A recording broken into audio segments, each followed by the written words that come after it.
사울의 실수. 쓰리아웃이라는 말이 있습니다. 본래 야구에서 3명이 아웃되면 공격이 끝나는 것을 일컫는 용어, 쓰리아웃. 그런 말이 있는데요. 우리 삶 가운데에도 적용이 되는 용어입니다. 똑같은 실수도 3번 하면 그건 더 이상 실수가 아니다 라는 뜻으로 많이 적용을 합니다.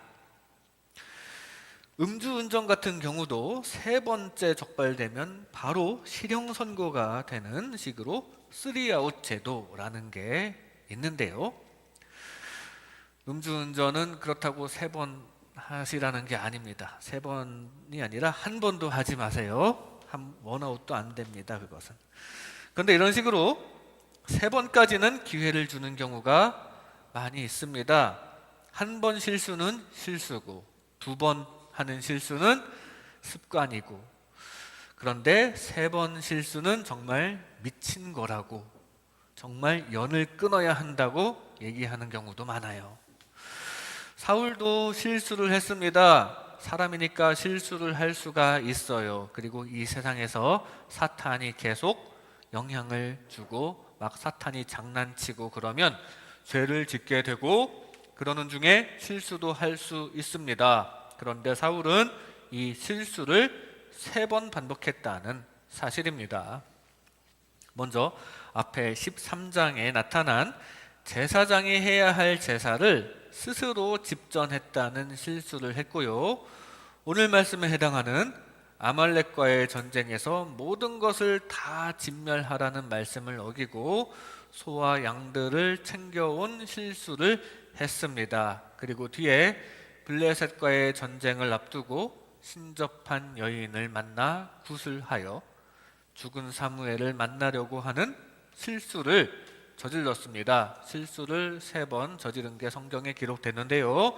비슷한 실수, 불순종과 불신앙에 기인한 실수를 3번씩이나 반복했고, 그렇게 하나님과 점점 멀어져만 가다가 비극적으로 생을 마감했습니다. 사울이 왜 자꾸 실수를 했을까요? 왜 자꾸만 실수를 했을까요? 그건 세상의 방해를 이겨내지 못해서 그런 것입니다.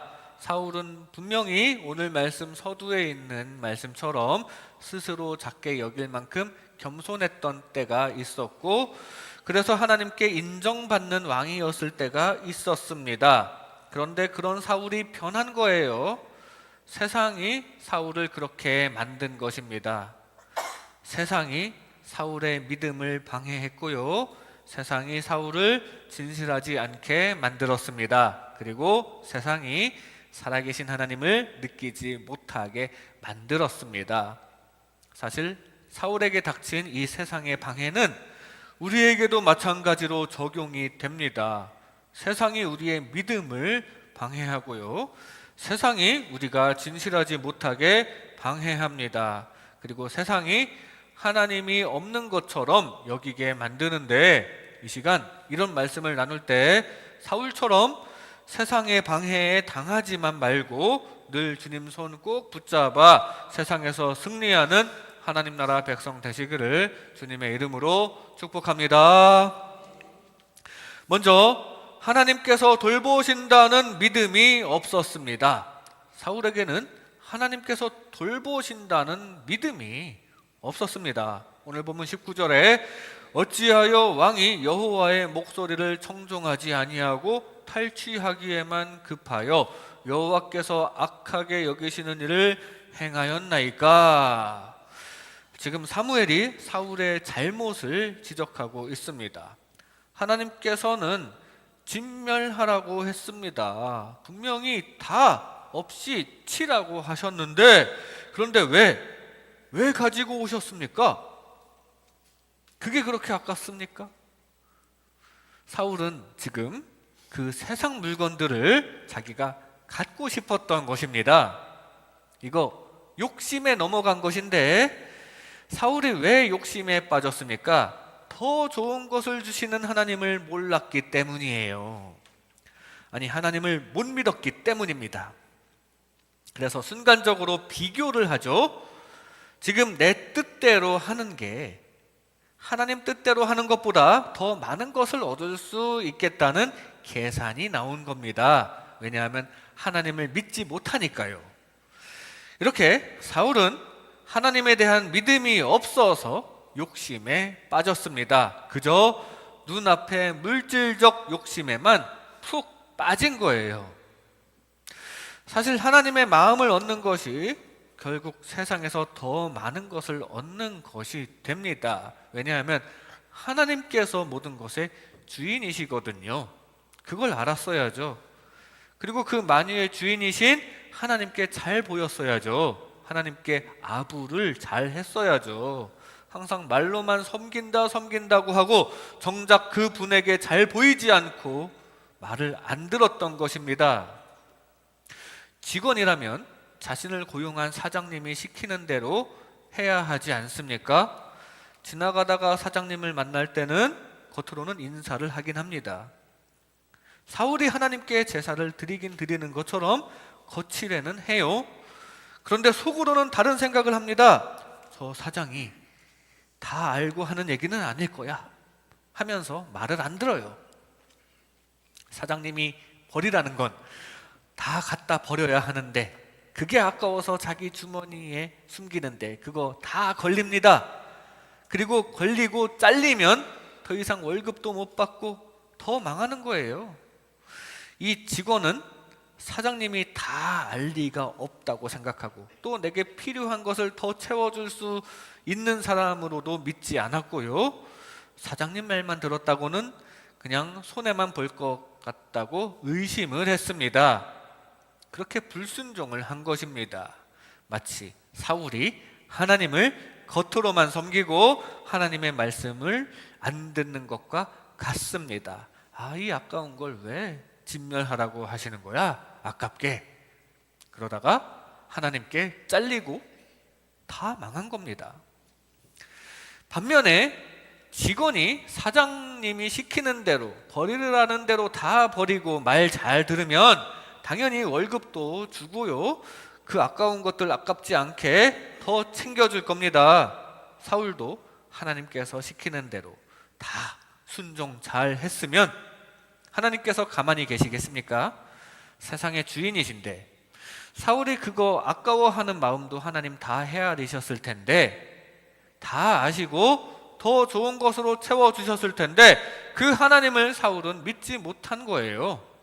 하나님이야말로 여러분에게 이 모든 것을 더 주실 수 있고 또 그러실 마음이 있으시다는 거 항상 기억하고 믿으시기 바랍니다.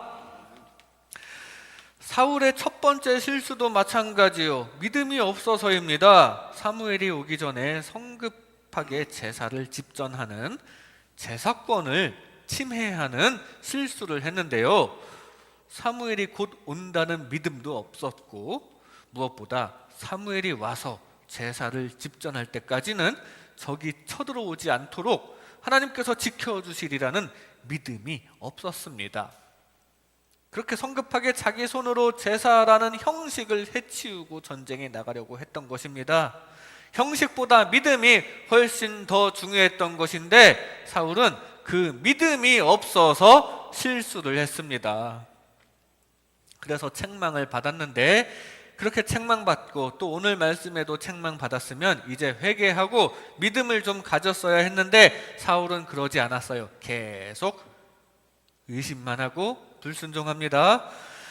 이후에 신접한 여인을 찾는 세 번째 실수를 할 때에도 믿음이 없어서 그랬습니다. 한 번 기도했더니 여호와 하나님께서 응답을 안 하시더라는 겁니다. 한 번 기도했더니 응답을 안 해서 신접한 여인을 찾으러 갑니다. 여러분, 한 번 기도해서 응답이 안 되면 어떻게 해야 합니까?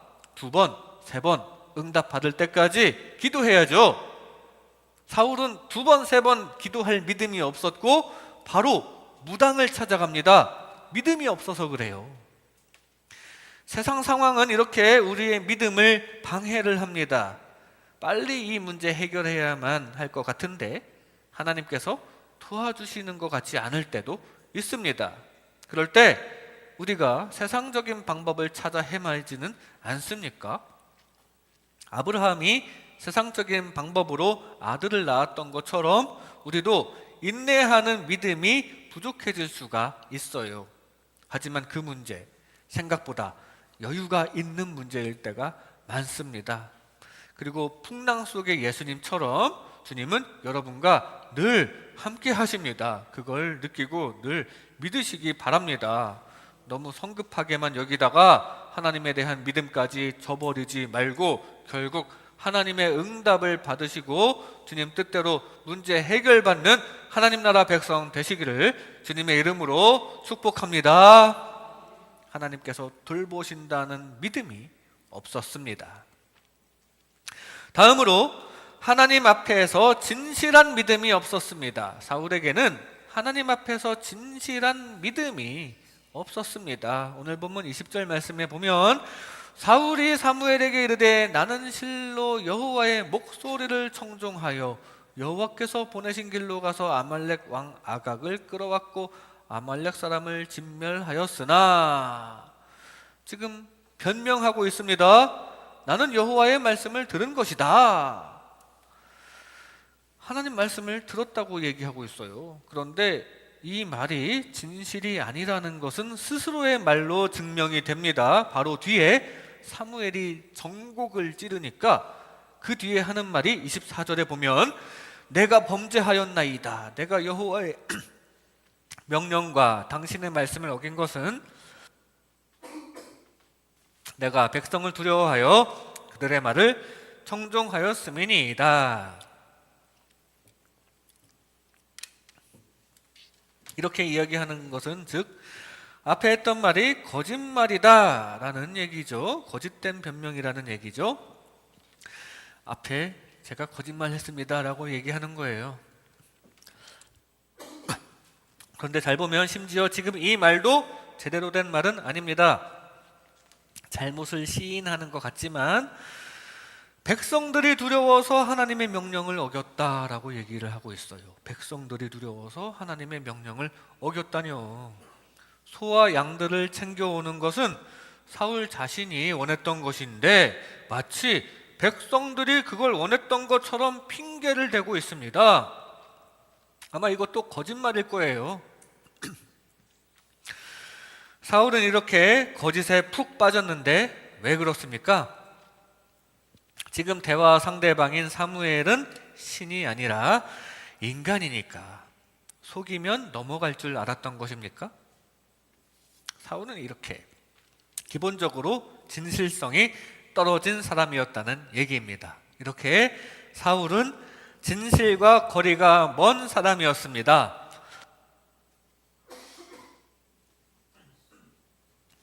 사울은 진실과 거리가 먼 사람이었어요. 사울은 앞으로 다윗 앞에서도 수많은 거짓말을 합니다. 왜요? 죽이려고요. 내 딸을 줄 테니 나가서 싸워라. 적의 포피 100개를 베어와라. 이거 다윗더러 나가서 전사하라는 얘기입니다. 전사. 나가서 죽어라.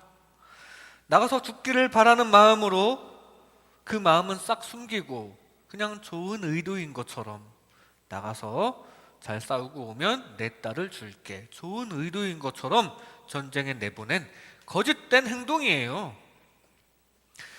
그리고 다윗을 죽이려는 마음이 있었지만 다윗은 나가서 이기고 돌아왔습니다. 심지어 포피 100개가 아니라 200개를 베어옵니다.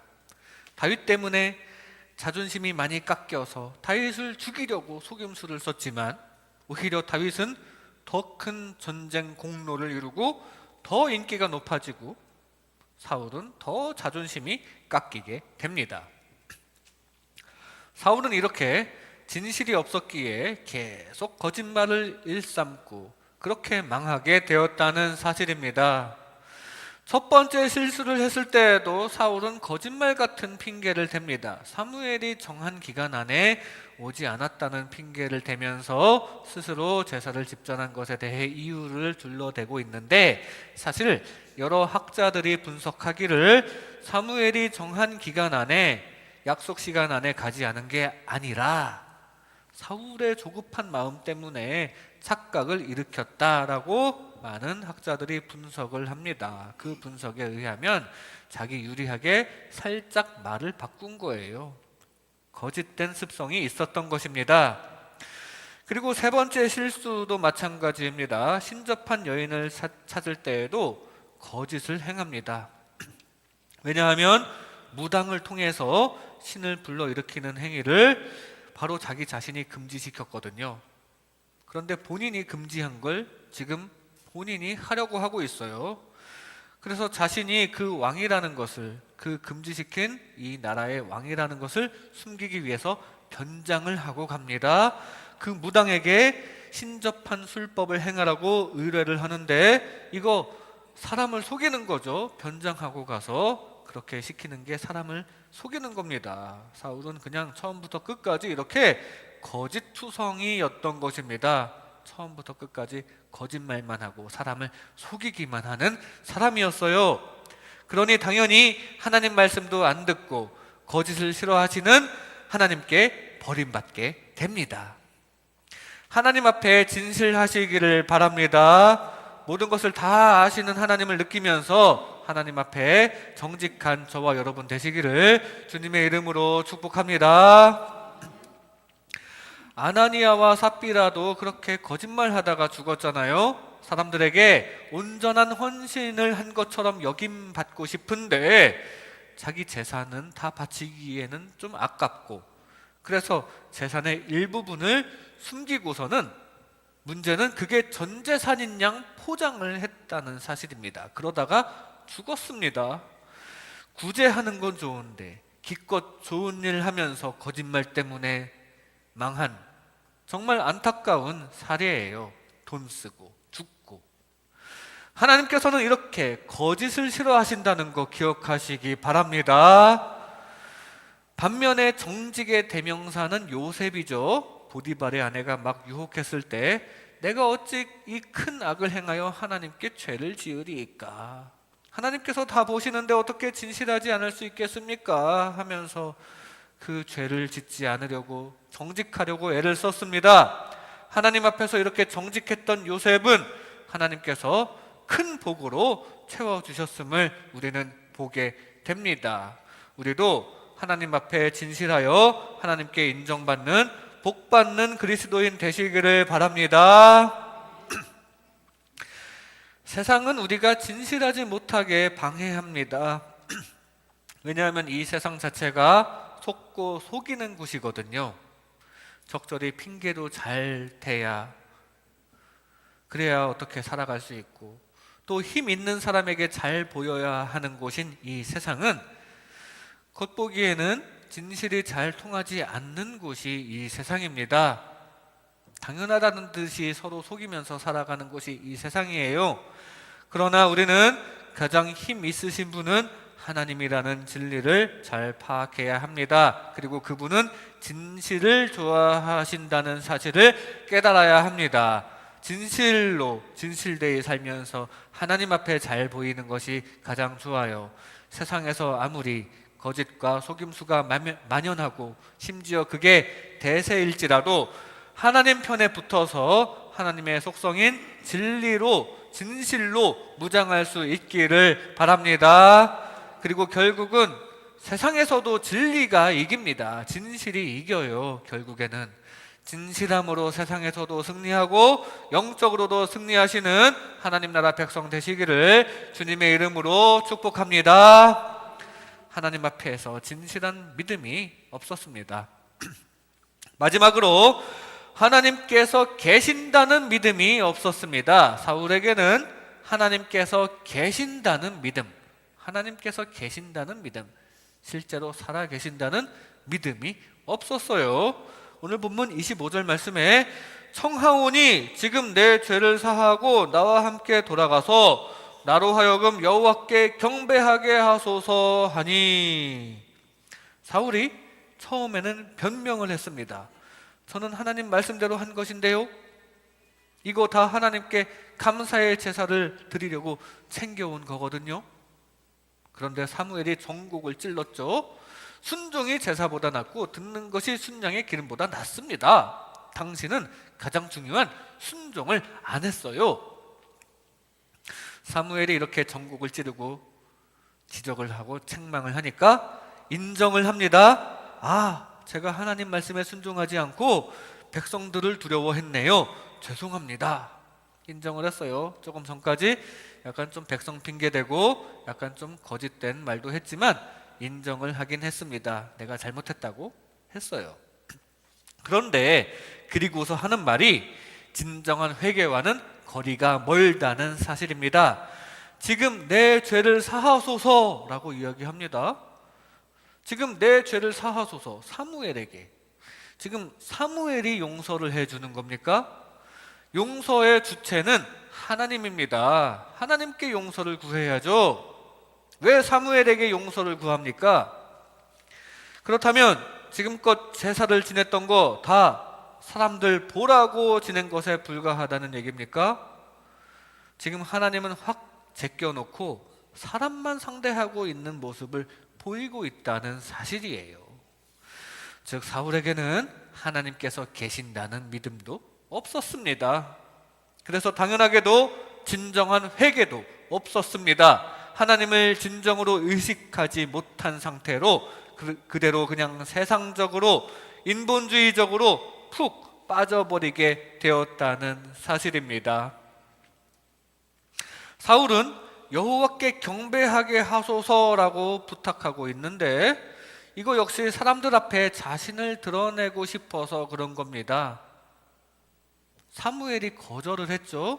그랬더니 옷을 잡아서 찢어지게 할 정도로 애걸복걸하면서 이렇게 말합니다. 30절 말씀에 사울이 이르되 내가 범죄하였을지라도 이제 청하옵나니 내 백성의 장로들 앞과 이스라엘 앞에서 나를 높이사 나와 함께 돌아가서 내가 당신의 하나님 여호와께 경배하게 하소서 하더라. 나를 높이사. 일단 잘못을 시인하면서 하나님께 회개하지 않았어요. 인간 사무엘에게 용서를 구합니다. 그리고 계속하는 말이 이스라엘 앞에서 나를 좀 높여주세요. 여호와께 경배하는 자리에서 제가 왕노릇 좀 하게 해주세요. 사람들이 저를 계속 왕으로 여기게 해주세요. 심지어 당신의 하나님 여호와 앞에서 예배 퍼포먼스 좀 할 수 있게 해주세요. 지금 당신의 하나님이라고 합니다. 당신의 하나님, 사무엘의 하나님.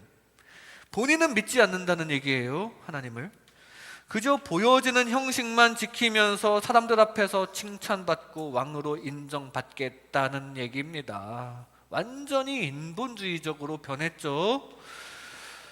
딱 생각나는 게 바리새인 아닙니까? 사람들 다 들으라고 큰 소리로 기도하면서 하나님이여 나는 다른 사람들 곧 토색 불의 간음을 하는 자들과 같지 아니하고 이 세리와도 같지 아니함을 감사하나이다. 나는 일에 2번씩 금식하고 또 소득의 11조를 드리나이다. 사람들 다 듣고 저 사람은 정말 의롭고 헌금도 잘하는구나 이런 말 듣고 싶어서 심지어 마음속에 하나님도 없으면서 사람들 눈만 의식하는 행위에 대해서 예수님께서 어떻게 하셨습니까? 아주 심하게 책망하셨다는 사실입니다. 이거 사울의 모습입니다. 사울이 그렇게 책망받을 만한 상황이에요. 사울에게는 이렇게 진정한 회개가 없었고 동시에 세상만 바라보는 인본주의에 푹 빠졌었다는 사실입니다. 그러니 당연히 하나님 말씀을 무시합니다. 그리고 제사도 형식만 중요시 여긴 터라 스스로 제사를 집전하는 첫 번째 실수를 저질렀고요. 소와 양을 살려가지고 올 때에도 백성들 눈치 보느라 그런 거라고 사울 입으로 말했잖아요. 하나님 눈치 보는 게 아니라 사람 눈치만 보는, 세상만 볼 줄 알기 때문에 이 두 번째 실수를 저지른 것입니다. 그리고 신접한 여인을 통해 세상적인 구술하는 세 번째 실수까지 다 하나님에 대한 신앙이 없고 세상만 바라보고 있기 때문에 일어난 일입니다. 우리는 이렇게 세상만 바라보는 실수를 저지르지 말고 늘 살아계시는 하나님 의식하면서 살아계시기를 바랍니다. 세상은 우리가 인본주의로 가게 만듭니다. 돈이면 뭐든 다 되는 것 같은 세상에서 우리가 신보다 돈을 더 추구하게 만들고요. 과학적으로 뭐든 밝힐 수 있으리라고 여겨지는 세상은 이제 신은 없다고 여기고 싶어 합니다. 하나님은 과학적으로 드러나지 않으니까요. 즐거움을 추구하는 이 인생들은 세상에서 쉽게 즐거움을 찾고 싶어 하지, 하나님께서 주시는 영적인 즐거움은 쉽게 와닿지가 않아요. 이 세상은 하나님과 점점 멀어지게 만드는 것이 이 세상 가지 것들입니다.